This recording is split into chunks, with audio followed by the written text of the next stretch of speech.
ಇಲ್ಲಿಗೆ ನಮ್ಮ ಜವಾಬ್ದಾರಿ ಮುಗೀತು.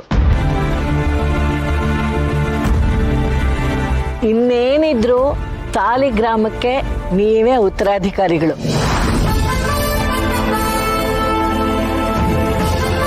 ಆ ಊರಿನ ಜನ ನಮ್ಮನೆ ನಮ್ಮ ಕುಟುಂಬನ ನಂಬ್ಕೊಂಡಿದ್ದಾರೆ.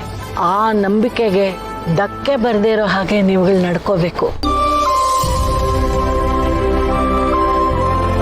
ನೀವು ಎಲ್ಲೇ ಇದ್ರೂ ಆ ಊರಿನ ಜನಗಳ ಬಗ್ಗೆ ಕಾಳಜಿಯಿಂದ ನಡ್ಕೋಬೇಕು.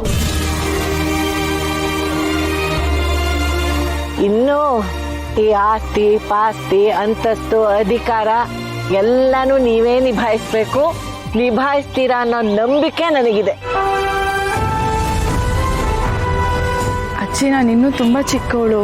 ಇಷ್ಟೊಂದು ಜವಾಬ್ದಾರಿಗಳು ನಾನು ಹೇಗೆ ನಿಭಾಯಿಸ್ಲಿ? ಯಾಕಮ್ಮ ಹಾಗಂತೀಯಾ?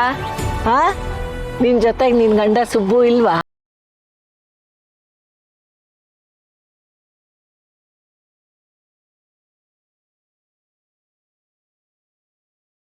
ಅನುಭವ ಇದೆ.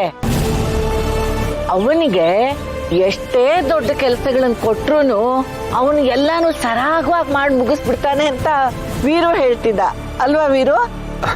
ಹೌದು. ನನಗೆ ವಹಿಸಿದ ಜವಾಬ್ದಾರಿನ ಸ್ವಲ್ಪನೂ ತೊಂದರೆ ಆಗದೆ ನಿಭಾಯಿಸಿದೆ. ಸಂತೋಷನ ಅತ್ತೆಯವರೇ? ತುಂಬಾ ಸಂತೋಷಪ್ಪ. ಆದ್ರೆ ಈ ಕೆಲಸನ ನಿನಗ್ ವಹಿಸಿದ್ದು ನಾನಲ್ಲ, ನಿನ್ ಯಜಮಾನ್ರು. ಅವ್ರು ವಹಿಸಿದ ಕೆಲಸನ ನೀನು ಇಷ್ಟು ಚೆನ್ನಾಗಿ ನಡೆಸ್ಕೊಟ್ಟಿದೀಯ ಅನ್ನೋದು ನೋಡಿದ್ರೆ ಅವ್ರು ಅಲ್ಲಿಂದಾನೆ ಖುಷಿ ಪಟ್ಟು ನಿನಗೆ ಆಶೀರ್ವಾದ ಮಾಡ್ತಾರೆ.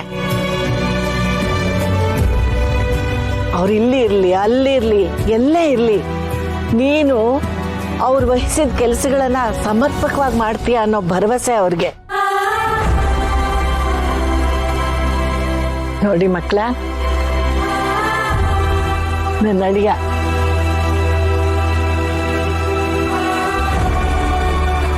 ಮನಸ್ಸಲ್ಲಿ ಎಷ್ಟೇ ನೋವಿದ್ರು ಅದನ್ನೆಲ್ಲ ಸಹಿಸ್ಕೊಂಡು